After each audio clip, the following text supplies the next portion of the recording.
Hi అండి, బావ చేపలు తెచ్చాడని చెప్పాను కదా. ఇవ్వండి చేపలు తెచ్చాడు బావ. చేపల్లోకి అయితే 4 ఉల్లిపాయలు పెద్దవి, అల్లమను వెల్లుల్లిపాయలు వేసుకుందాం అనుకున్నాను పచ్చివి, కానీ వెల్లుల్లిపాయలు అయితే ఇంట్లో నాకు అయిపోయినాయి, చూసుకోలేదు నేను, చెప్పలేదు బావకి తెమ్మని. కొట్టు దగ్గర ఎవరు లేరు అందుకని. ఇదిగోండి జీలకర్రను ధనియాలు కూడా వేసేస్తున్నాను. అలాగే అల్లం పేస్ట్ నేను వారానికి ఒకసారి ఇంట్లో చేసి పెట్టుకుంటాను. అల్లం పేస్ట్ అయితే ఉంది, ఎందుకని దీంట్లో వేసేసుకుంటాను. చింతపండు నానబెట్టేసి పెట్టుకున్నాను. ప్రస్తుతానికి ఇవైతే మిక్సీ పట్టేస్తాను.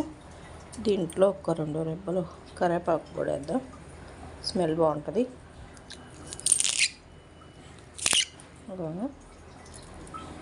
కొంచెం కరివేపాకు వేసాను. ఇవైతే మిక్సీ పెట్టేసుకుంటాను పేస్ట్ లాగా. ఫస్ట్ అయితే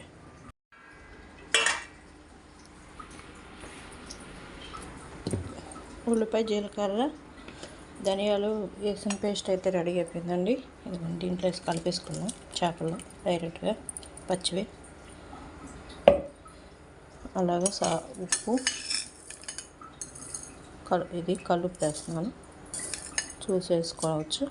చాలా పోతే మళ్ళీ ఎక్కువైపోద్ది. ఇది వచ్చి అల్లం పేస్టు,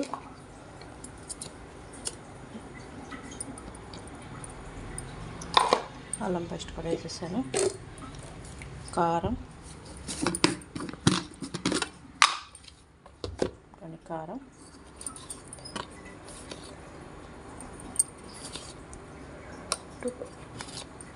3 స్పూన్స్ అయితే కారం వేసాను.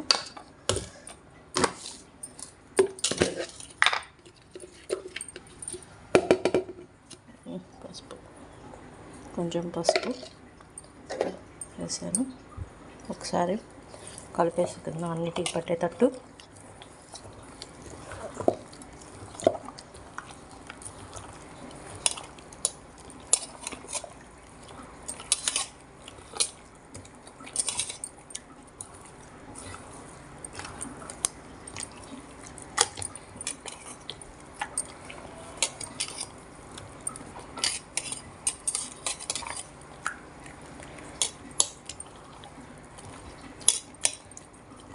కడిగేసి అన్నీ కలిపేసి పెట్టేసాను కదా. ఇదైతే పక్కన పెట్టేసి ఆయిల్ పొయ్యి మీద పెట్టేద్దాం.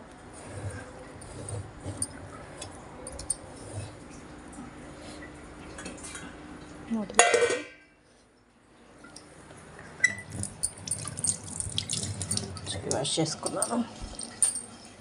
స్టవ్ అయితే వెలిగించేసుకొని ఫస్ట్ కూరతో పెట్టేసుకుంటున్నానండి. ఇదిగోండి గిన్నె అయితే తీసుకున్నాను. బాగా కడిగేసి పెట్టాను. అన్నీ తీయనండి, ఉన్న వాటితో అడ్జస్ట్మెంట్ చేస్తూ ఉంటాను. అవన్నీ తీసి కడగాలంటే ఇసుగ్గా ఉంటుంది, పైన పెట్టేస్తూ ఉంటాను పక్కన. అందువల్ల ఏది అన్నీ తీసి పక్కన పెడతాను, ఉన్న వాటితోనే చేస్తూ ఉంటాను. ఇదిగోండి బాండి పెట్టేసి ఆయిల్ పోసేసుకుందాం. వేడిగా కడిగేసాను కదా, నీళ్ళు ఉన్నాయి, అదంతా పోవాలి. ఆయిల్ అయితే వేసేసుకున్నానండి. దాంట్లోకి అయితే ఫిష్ ముక్కలు వేసేస్తున్నాను.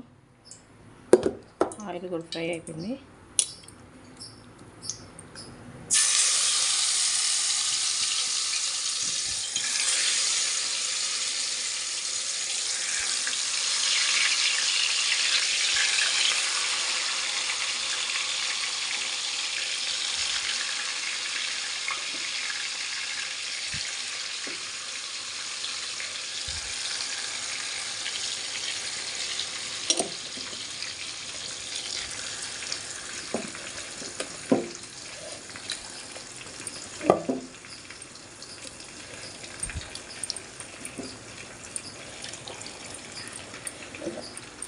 ఆనియన్ పేస్ట్ పడుతుంది వేసేసాను. గ్రేవీ ఒకసారి ఇలా కలిపేసేసుకొని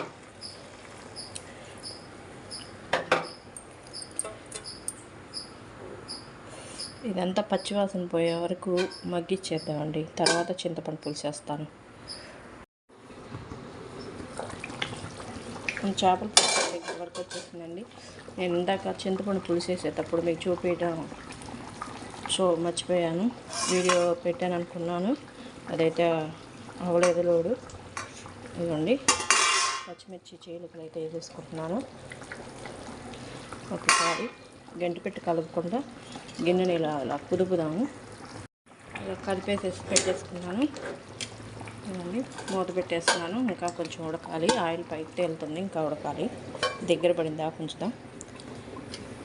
తర్వాత రైస్ కడిగేసి పెట్టి ఫైనల్గా మన చేపల పులుసు వచ్చేసి దగ్గరికి వచ్చేసిందండి.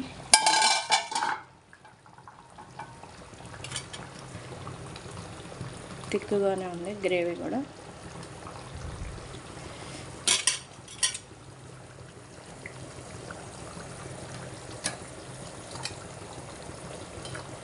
కదిపితే ఎరిగిపోతట్టుంటాయండి ముక్కలు అయితే. జాగ్రత్తగా తీసుకోవాలి చేప ముక్క మాత్రం.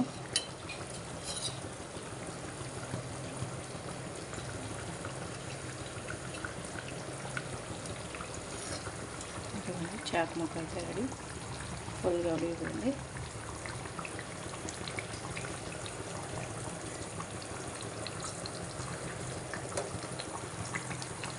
మన చేపలు అయితే ఉడికిపోయినాయి. చేపలు కూడా 5 మినిట్స్లోనే అయిపోద్దండి, తక్కువ. దీంట్లో అయితే ఫైనల్గా కొత్తిమీర అయితే ఇంకా తీసుకురాలేదండి. తీసుకురావడానికి అయితే వెళ్ళారు. ఇదిగోండి నేను దింపేసినాకైనా వేసుకుంటా కొత్తిమీర మాత్రం. ధనియా గరం మసాలా పౌడరు అయితే వేసేసాను. గంటితో కలపెట్టకుండా రౌండ్గా ఇలా గిన్నె పట్టుకొని రౌండ్గా తిప్పుతాను.